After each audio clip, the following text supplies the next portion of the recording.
नमस्कार विद्यार्थी मित्रांनो. बीड जिल्हा, या बीड जिल्ह्यामध्ये सामान्य ज्ञानाचे कोणते आणि किती प्रश्न आले होते ते आपण इथे पाहणार आहोत. पोलीस भरती 2026 मध्ये जे प्रश्न सामान्य ज्ञानाचे बीड जिल्ह्यामध्ये आलेले, कोणते, कसे, कशाच्या संदर्भात ते इथे पाहणार आहोत. सुरुवातीला सांगतो, पहिले प्रश्न म्हणजे प्रश्न हे सामान्य ज्ञानाचे आहेत आणि नंतरचे प्रश्न हे चालू घडामोडीचे आहेत. अर्थातच चालू घडामोडी याच्यामध्ये सातत्याने बदल होत असतात, कारण नियुक्त असतात है ना, आणि त्याच्यामध्ये बदल होतात. तुम्ही जेव्हा 1-2 वर्षानंतर हा व्हिडिओ पाहाल किंवा हे जे काही मी विश्लेषण करतोय ते पाहाल, त्याच्यामध्ये तुम्हाला काही प्रश्न जे चालू घडामोडीचे आहेत ते बदललेले दिसतील, कारण ते सातत्याने बदलतात. राज्यपाल नवीन येतात, बरोबर की नाही, काही लोक राजीनामे देतात, म्हणजे राज्यपाल राजीनामे देतात, त्याच्यामुळे बदल तर होतच असतो. त्यामुळे त्यावेळेला त्या प्रश्नाचं उत्तर हे वेगळं असू शकतं, असणारच आहे. आत्ताचा धरून चालू घडामोडीचे प्रश्न हे आपण घेतो, बरोबर, विचारले जातात आयोगामध्ये. तर आपण आता त्या पद्धतीने केले. पहिले काही प्रश्न जीके आणि नंतरचे कशाच्या संदर्भात, तर चालू घडामोडीच्या संदर्भात. तर सुरुवात करूया बीड जिल्ह्यामध्ये विचारलेले प्रश्न. आता पहिला प्रश्न आपल्या इथे काय आहे, तर भारतातील कोणत्या राज्याला वाघांचं राज्य, टायगर स्टेट म्हटलं जातं. आता ह्याच्यात हा भलेही जरी करंटच्या जवळपास जरी असला तरी वाघांची संख्या याबद्दल विचारलेले आहे. कारण वाघांचं राज्य म्हणून मध्य प्रदेश है ना, आणि हा प्रोजेक्ट सुरू झाला होता 1973 ला, बरोबर की नाही. उत्तराखंड मधलं जिम कॉर्बेट हे पहिलं झालं होतं, आपल्याकडे मेळघाट झालं होतं महाराष्ट्रामध्ये है ना. तर वाघांची गणना जी आहे, वाघांची गणना ही कधी होते, तर प्रत्येक 4 वर्षांनी होते. काय होते, प्रत्येक 4 वर्षांनी, बरोबर की नाही. आता आहे 2026, म्हणजे मागे कधी झालं होतं, 2022. आता 2022 ला किती होती, तर मध्य प्रदेशमध्ये सर्वाधिक होती. किती होती, तर ती होती 785 इतकी वाघांची संख्या, वाघांची काय होती, संख्या होती, जी सर्वाधिक होती इतर राज्यांपेक्षा. म्हणून याला वाघांचं राज्य म्हणजे टायगर स्टेट म्हटलं जातं. वाघ दिवस 29 जुलैला साजरा केला जातो. कर्नाटक मधलं बांदूपूर व्याघ्र प्रकल्प आहे, तिथून नरेंद्र मोदी यांनी काय केलं होतं, पंतप्रधान नरेंद्र मोदी यांनी 2022 ला वाघांच्या संख्येची घोषणा केली होती. आलं का लक्षात, 3167 इतकी त्यावेळेला सांगितली होती. महाराष्ट्रात 444 इतकी सांगितली होती. आणि सर्वाधिक आता म्हणजे या मागच्या वर्षामध्ये 166 वाघांचा मृत्यू झालाय. वाघ सर्वाधिक मध्य प्रदेशमध्ये, आलं का लक्षात. आणि आपल्या महाराष्ट्रामध्ये वाघांच्या मृत्यूंची पण संख्या जास्त वाढलेली, 38 इतकी आहे. हा मागचा अहवाल जो होता त्या अहवालानुसार, तर हे पण लक्षात ठेवा. आता सध्याच्याला 58वा व्याघ्र प्रकल्प माधव नावाचा हा मध्य प्रदेशमध्येच आहे, हे लक्षात ठेवा. ठीक आहे, चला पुढचा प्रश्न, प्रश्न क्रमांक 2. सत्यमेव जयते घोषवाक्य कोणत्या उपनिषेदातून घेतलेलं आहे, तर केन, ईश, मांडुक्य कि मुंडक. मुंडक उपनिषद या उपनिषेदातून घेतलेलं आहे. हा अथर्व वेदामध्ये समाविष्ट केलेला संस्कृत वेद आहे.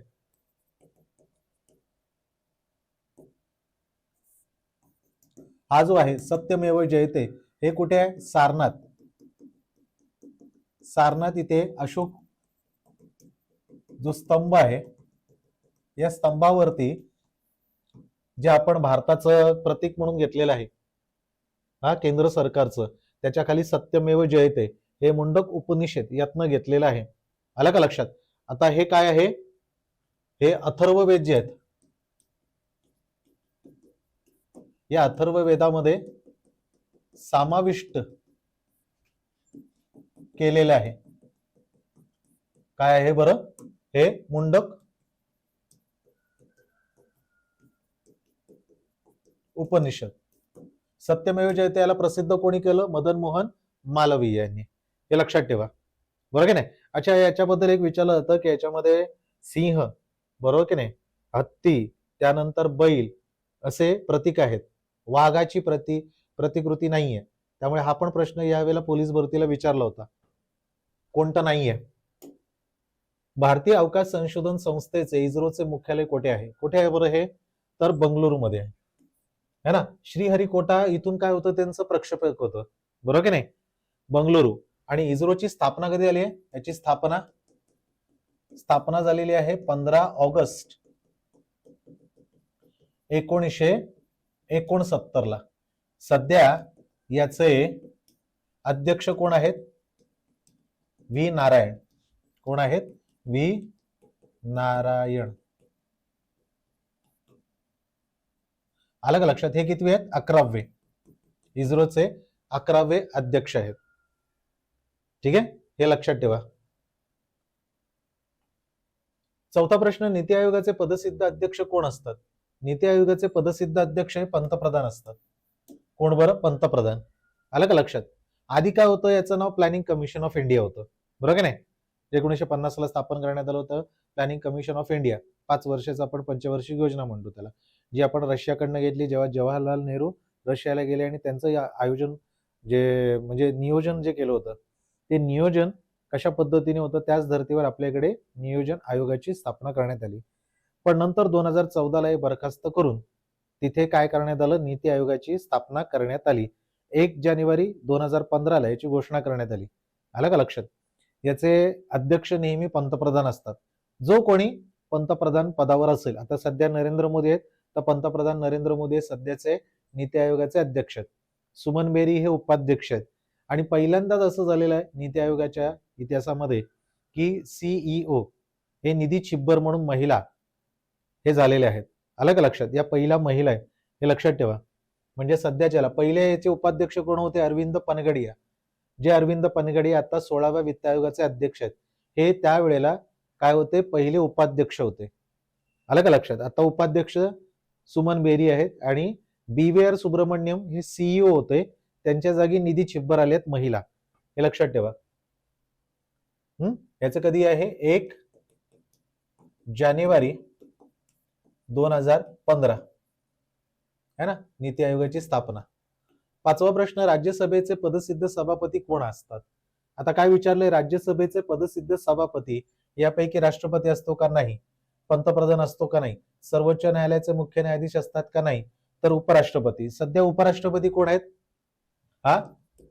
सध्या उपराष्ट्रपती हे कोण आहेत?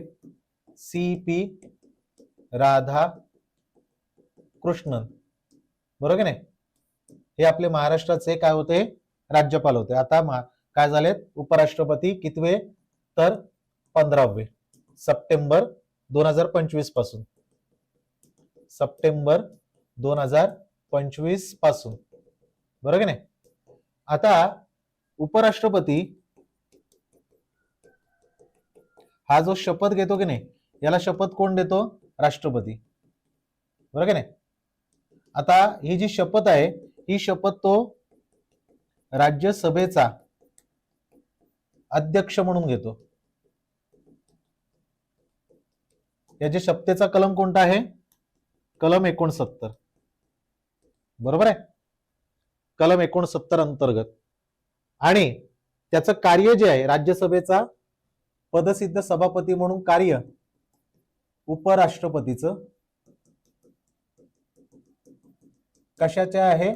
कलम 64 अंतर्गत. कलम 64 अंतर्गत, हे लक्षात ठेवा. Get it? सर्वोच्च न्यायालयाचे सध्याचे सरन्यायाधीश कोण आहेत? 53वे सूर्यकांत आहेत. पंतप्रधान कोण आहेत? नरेंद्र मोदी. राष्ट्रपती कोण आहेत? 15वे द्रौपदी मुर्मू, है ना? पुढच्या वर्षी त्यांचा कार्यकाळ काय होईल? समाप्त होईल, हे लक्षात ठेवा. चला पुढच्या प्रश्नाकडे जायचं. आता इथे नेहमी उपराष्ट्रपती यांच्याबद्दलचं लक्षात ठेवा. राज्यसभेचे पदसिद्ध सभापती. आता याच्यामध्ये एक महत्वाचं आहे, राज्यसभेच्या सदस्यांचा कार्यकाळ किती आहे? हा 6 वर्ष आहे. पण उपराष्ट्रपती अध्यक्षाचा कार्यकाळ राज्यसभेचा 5 वर्ष आहे. सदस्यांची वयाची किमान मर्यादा 30 वर्ष पाहिजे. इथे अध्यक्षांची म्हणजे राज्यसभेच्या अध्यक्षाची वयाची किमान मर्यादा किती पाहिजे? किमान किती पाहिजे? 35 वर्ष. हा एक फरक महत्वाचा आहे. चलो दिल्ली ही घोषणा कोणी दिली? यापैकी महात्मा गांधीजींनी नाही, लोकमान्य टिळक यांनी नाही, भगतसिंग यांनी नाही, सुभाषचंद्र बोस यांनी दिली. कधी दिली? सिंगापूर इथून. अलग लक्षात. जुलै 1943 मध्ये, जुलै 1943 मध्ये यांनी सिंगापूर इथून काय केलं तर चलो दिल्ली याचा नारा दिला होता. अलग लक्षात. त्यांनी काय केलं होतं तर इथे सिंगापूरमध्ये आझाद हिंद सेना काय केलं होतं, आझाद हिंद सेना याचं काय केलं होतं, नेतृत्व घेतलं होतं. आणि सैनिकांना काय बरं, सैनिकांना जोश यावा, त्यांना स्फूर्ती यावी म्हणून त्यांनी काय केलं होतं, चलो दिल्ली. सुभाषचंद्र बोस 1938 कुठलं बरं, हरिपुरा. आणि 1939 त्रिपुरी या ठिकाणी इंडियन नॅशनल काँग्रेसचे सलग 2 वेळेला अध्यक्ष बनले होते. आणि 1939 मध्येच त्यांनी फॉरवर्ड ब्लॉक नावाचं स्थापना केली होती. आलं का लक्षात. हा, भगतसिंग सॉन्डर्सला मारलं, सँडर्सला 1928 मध्ये. आणि 23 मार्च 1931 ला त्यांना फाशीची शिक्षा देण्यात आली होती. बरोबर की नाही. चला, 7वा प्रश्न. भारतातील सर्वात लांब हिमनदी यापैकी विचारलेली आहे. सियाचीन, गंगोत्री, यमुनोत्री, झेमू, सियाचीन आहे. काय बरं, ही सियाचीन आहे. ओके. लडाख मधील काराकोरम पर्वतरांगेमध्ये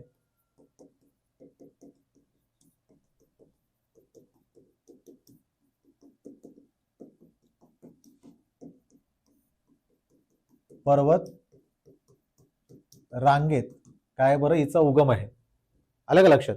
सुमारे हिची लांबी जास्त नाहीये. लांबी किती आहे, लांबी हिची 70 ते 75 किलोमीटर लांबीची आहे. आलं का लक्षात. आणि समुद्र सपाटीपासून, समुद्र सपाटीपासून नाही म्हटलं तरी हिची किती आहे, 5753, 5753 मीटर उंचीवर. ठीक आहे. म्हणजे जर आपण बघितलं तर 18,000 फूट पेक्षाही आहे. 18,000 फूट उंचीवर ही काय आहे, जगातली दुसऱ्या क्रमांकाची हिमनदी आहे. आलं का लक्षात.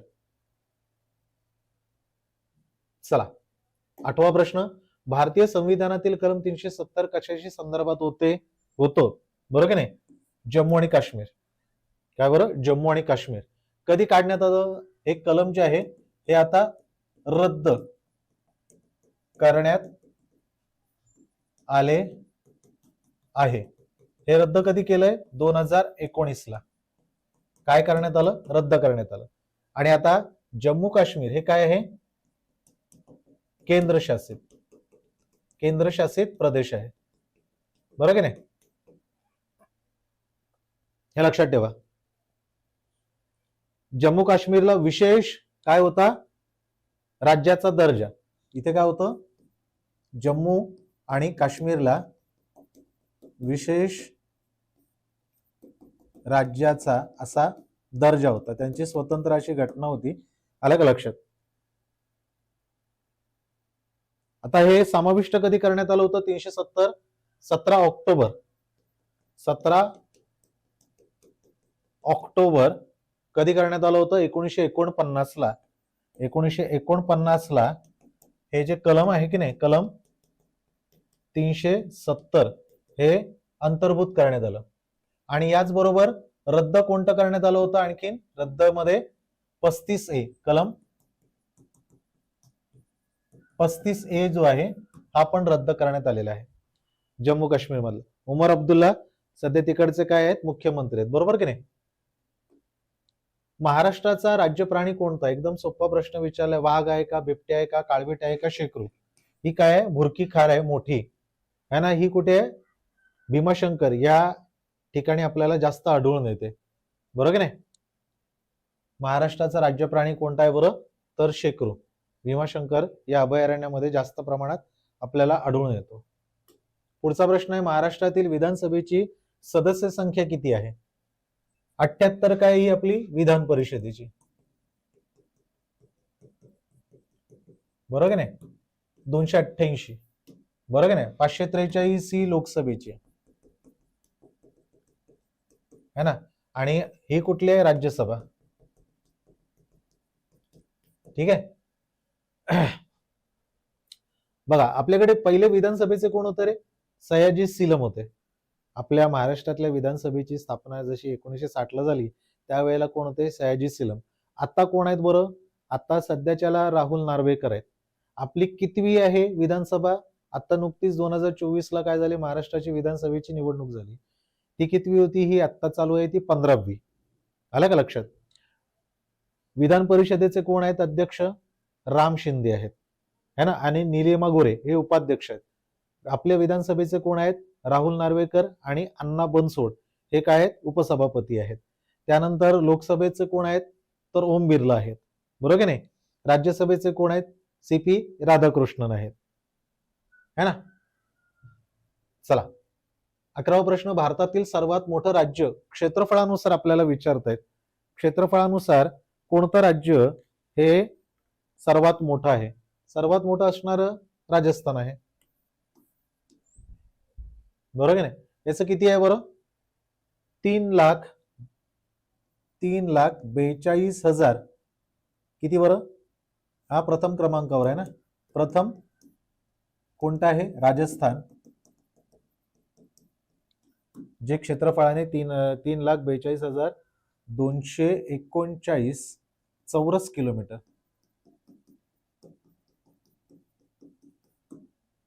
बरोबर नाही. आणि जवळजवळ भारताच्या एकूण भूभागाच्या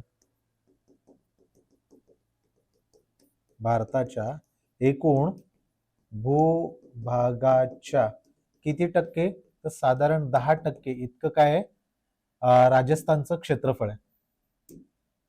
10 म्हणजे 10.04 असं काहीतरी आहे. ठीक आहे. त्याच्यानंतर कुठला आहे, मध्य प्रदेश हा दुसरा, आणि तिसरा महाराष्ट्र आहे आपला. ठीक आहे.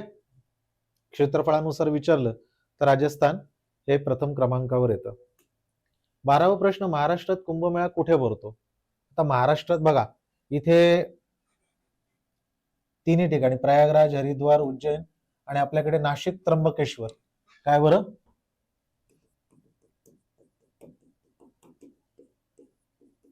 बरोबर नाही. हे कुठे, गोदावरी इथे होतो है ना. सिंहस्थ कुंभमेळा म्हणतात. हा काय आहे, सिंहस्थ कुंभमेळा.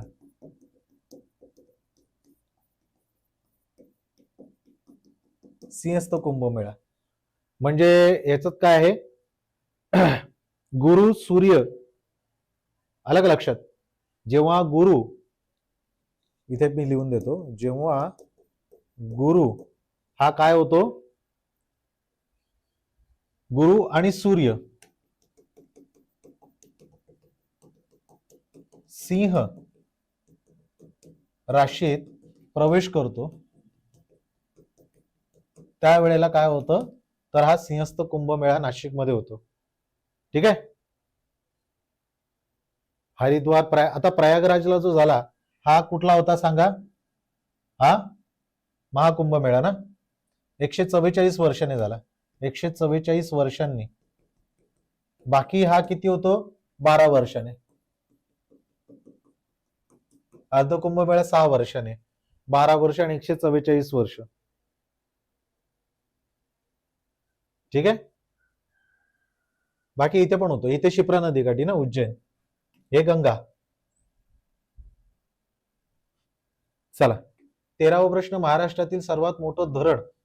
आता धरण म्हटलंय पण क्षेत्रफळाने म्हटलेलं आहे, तर क्षेत्रफळाने पाणी साठ्याच्या बाबतीत कोयना आहे, कळलं का. हा तर जायकवाडी, जे छत्रपती संभाजीनगर पैठण इथे आहे, पैठण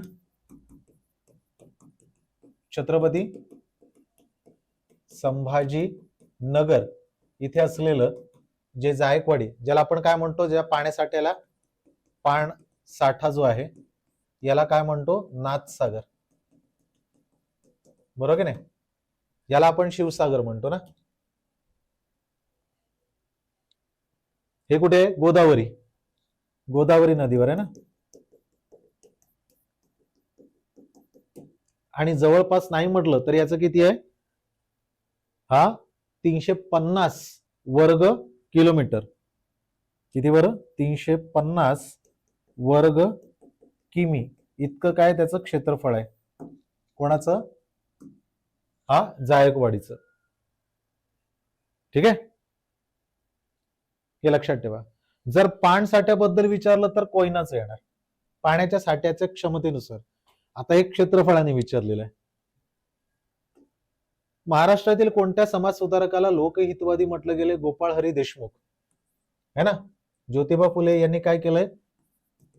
सत्यशोधक समाज या समाजाची स्थापना केली 24 सप्टेंबर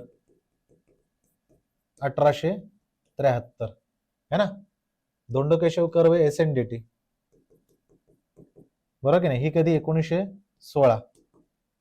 निष्काम कर्ममठ, बरोबर की नाही? आणि गोपाळ हरी देशमुख हे काय बरं? शतपत्रे. किती आहेत होते ते? 108. प्रभाकर, इथे त्यांनी शतपत्रे लिहिली होती है ना. चला 15वा प्रश्न. मराठी वृत्तपत्राचे जनक. किती साधे सोपे सरळ प्रश्न विचारलेत. बाळशास्त्री जांभेकर है ना. गोपाळ गणेश आगरकर काय बरं? सुधारक, 1888. आणि गोपाळ गणेश आगरकर हे काय होते? 1881 ते 1887. केसरी, केसरी मराठीतून संपादित केला जायचा है ना. लोकमान्य टिळक हे मराठाचे होते, मराठा, जो 1881 ला स्थापना झाली. आणि मराठा हा इंग्रजी मधला होता, बरोबर की नाही. महात्मा ह्याच्यामध्ये बाळशास्त्री जांभेकरांनी 1832 मध्ये मराठी भाषा जी आहे याचे काय बरं? पहिले वृत्तपत्र म्हणजे वर्तमानपत्र हे कधी? 6 जानेवारी 1932 ला.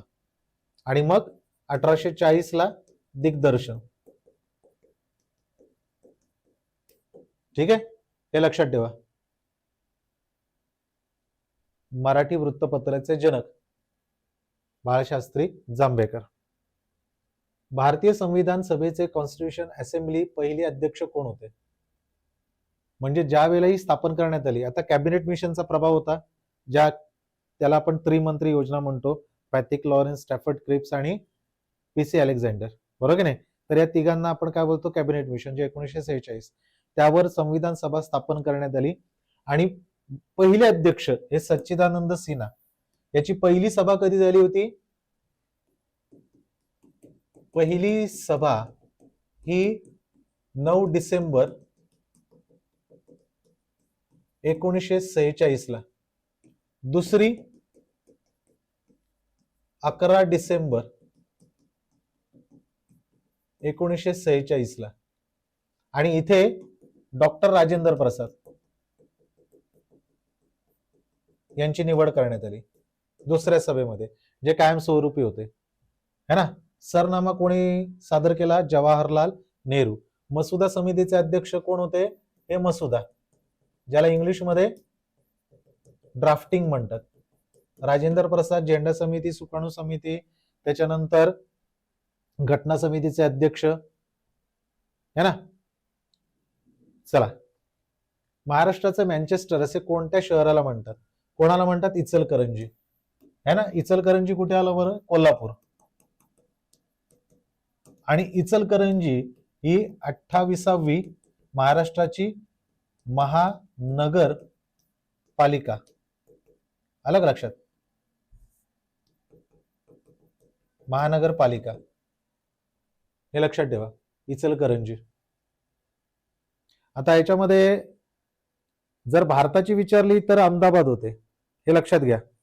आलं का लक्षात? कारण इथे वस्त्र उद्योगांची संख्या जास्त आहे. ओके. पंचगंगा नदीकाठी, इथे पण हे लक्षात ठेवा. काय बरं?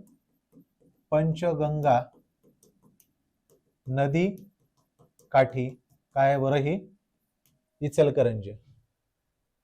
भारताचं अहमदाबाद. महाराष्ट्रातील सर्वात कमी पावसाचा जिल्हा कोणता? तर सोलापूर आहे. सर्वात कमी पावसाचा जिल्हा हा सोलापूर आहे. सोलापूर जिल्ह्याचा पश्चिमेकडे भागात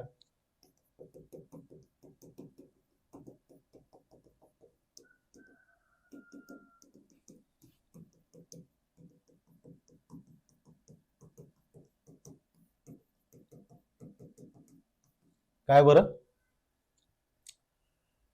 जो नीरा नदी काठचा आहे, काय बरं, नीरा नदी काठचा भाग हा जास्त करून विशेष करून आहे. याच्यामध्ये अहिल्यानगराचा पण भाग येतो, बरोबर का. सांगली, जतचं पठार, बऱ्यापैकी तिथे काय होतं, पाऊस कमी आहे, है ना. तर सोलापूर आहे या प्रश्नाचं उत्तर. 19वा प्रश्न, आशियातील सर्वात पहिले सहकारी साखर कारखाना कोठे स्थापन झाला? तर लोणी प्रवरा नगर या ठिकाणी स्थापन करण्यात आला होता. आलं का लक्षात. याची स्थापना 31 डिसेंबर 1950. कधी? 31 डिसेंबर 1950 ला करण्यात आली. लोणी प्रवरा नगर सहकारी. महर्षी म्हणजे सहकार, महर्षी कोण बरं? विठ्ठलराव विखे पाटील. विठ्ठलराव विखे पाटील. आणि कोण बरं? आणि धनंजय गाडगीळ. आणि धनंजय गाडगीळ यांनी याची स्थापना केली. कळलं का. हे कुठे आलं? अहिल्यानगर. अहिल्यानगर इथे. चला पुढचा प्रश्न, प्रश्न क्रमांक 20. मुकुंदराज यांनी लिहिलेला विवेक सिंधू असा प्रश्न विचारलाय आपल्याला. हा विवेक सिंधू म्हणजे हा प्राचीन इतिहासा संदर्भातला विचारलेला आहे. विवेक सिंधू हा ग्रंथ कोठे लिहिलाय? तर अंबाजोगाई या ठिकाणी लिहिलेला आहे. आलं का लक्षात. मराठी भाषेचे आद्य कवी मानले जातात. मराठी भाषेचे आद्य कवी असं यांना म्हटलं जातं. आलं का लक्षात. आता त्यांनी शके 1110 मध्ये, म्हणजेच कधी, तर 1188च्या सुमारास, 1188च्या सुमारास आपल्या जन्मगावी म्हणजे अंबाजोगाई इथे त्यांनी हे लिहिलं, ग्रंथ लिहिला. आलं का लक्षात. म्हणजे विवेक सिंधू या ग्रंथाची रचना त्यांनी अंबाजोगाई इथे केली. काही ठिकाणी याचा उल्लेख नागपूरच्या अंबोरा इथे सुद्धा केलेले. त्यांचे जे गुरु होते त्यांच्या समाधीच्या इथे बसून त्यांनी लिहिले. पण या प्रश्नाचं उत्तर अंबाजोगाई हेच आहे. आलं का लक्षात. मुकुंदराज यांनी लिहिलेलं विवेक सिंधू लक्षात ठेवा. महाराष्ट्रात पोलीस स्मृती दिन कधी पाळला जातो? 2 जानेवारीला महाराष्ट्र पोलीस दिवस असतो. 21 ऑक्टोबर, 1 मेला महाराष्ट्र दिन, बरोबर की नाही. 26 नोव्हेंबर संविधान दिवस. हा कुठला आहे? संविधान दिवस, बरोबर की नाही. पोलीस स्मृती दिवस का पाळला जातो? 21 ऑक्टोबर 1959. 21 ऑक्टोबर 1959 ला काय झालं होतं? तर लडाख हॉट स्प्रिंग येथे, काय बरं, लडाख हॉट स्प्रिंग येथे काय करण्यात आलं होतं? तर चीनी सैन्य जे आहे यांनी काय केलं होतं? आक्रमण. आणि या आक्रमणात काय झालं? CRPF याचे जवान काय झाले होते? शहीद अचानक हल्ल्यामुळे. आलं का लक्षात. 10 जवानांनी आपल्या प्राणांची आहुती दिली. याच्यामध्ये 10 जवान जे आहेत हे मारले गेले. आणि तो दिवस 21 ऑक्टोबर होता. म्हणून चीनी सैन्याने आक्रमण केलं त्या अचानक हल्ल्यामुळे आक्रमणामुळे सीआरपीएफचे 10 जवान मारले गेले आणि म्हणूनच 21 ऑक्टोबर हा काय केला जातो, पोलीस स्मृती दिवस म्हणून साजरा केला जातो. ठीक आहे. बीड जिल्ह्यातील कंकालेश्वर मंदिर कोणत्या वास्तुशैलीचा नमुना आहे, तर हेमाडपंथी. द्रविड दक्षिणेकडे आढळतात, नागर हे उत्तर भारतामध्ये आपल्याला आढळून येतात.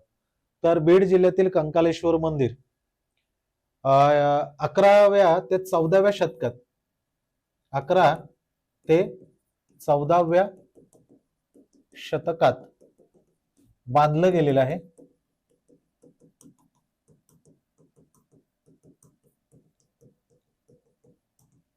आलं का लक्षात? आता हे साधारणतः यादव किंवा चालुक्य काळातलं आहे.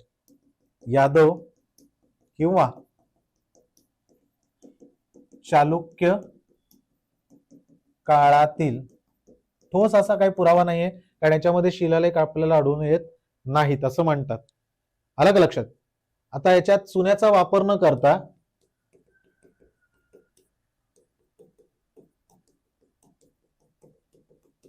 काय केलेलं आहे, एकमेकात अडकवलेल्या दगडांचा वापर केलाय.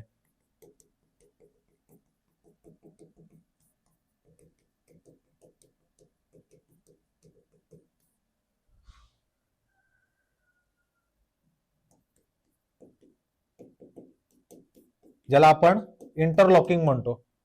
आलं का लक्षात? ताराकृती आकाराचं आहे. काय बरं, मंदिर जे आहे हे काय आहे, ताराकृती असं आहे. तर ते द्रविड या शैलीमधलं आहे. 23वा प्रश्न, बीड जिल्ह्यातील परळी वैजनाथ हे 12 ज्योतिर्लिंगापैकी कितवं स्थान मानलं जातं, 5वं. कितवं मानलं जातं, 5वं मानलं जातं 12 ज्योतिर्लिंगापैकी. देवगिरीच्या यादवांच्या काळात प्रधान जो आहे कोण, हेमाद्री किराणादीपी किरणादीपम किरणादीप हेमाद्री असं काहीतरी आहे. तर त्यांनी परळी वैजनाथ आणि नंतर मग 18व्या शतकामध्ये कोणी बरं,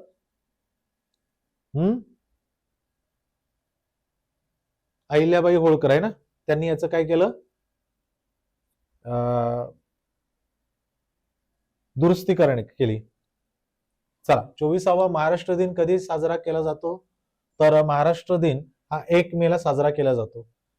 26 जानेवारीला आपला प्रजासत्ताक दिवस, 15 ऑगस्ट स्वातंत्र्य दिवस, बरोबर नाही.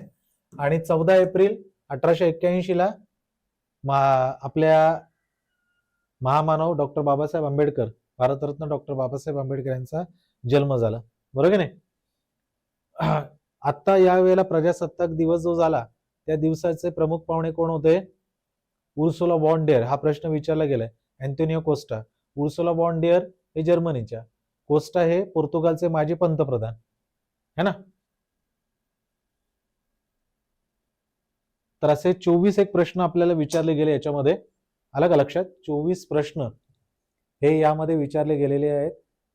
बऱ्यापैकी सगळा जीकेचाच भाग होता, एकात म्हणजे इथे जास्त करून आढळलेच नाहीयेत है ना. तर पण साधे सोपे आणि सरळ प्रश्न होते. आणि दरवेळेला मी नेहमी सांगतो, आपल्या जिल्ह्याचे वैशिष्ट्य याचा अभ्यास करा, कारण असे विचार येतात. जसं कंकालेश्वर विचारलेलं आहे जे बीडमध्ये, त्यानंतर मुकुंद राज्य यांचा प्रश्न जो होता हे फार महत्वाचे होते. ठीक आहे. तर पुन्हा पुढच्या विश्लेषणामध्ये तुमची भेट होईल. जय हिंद.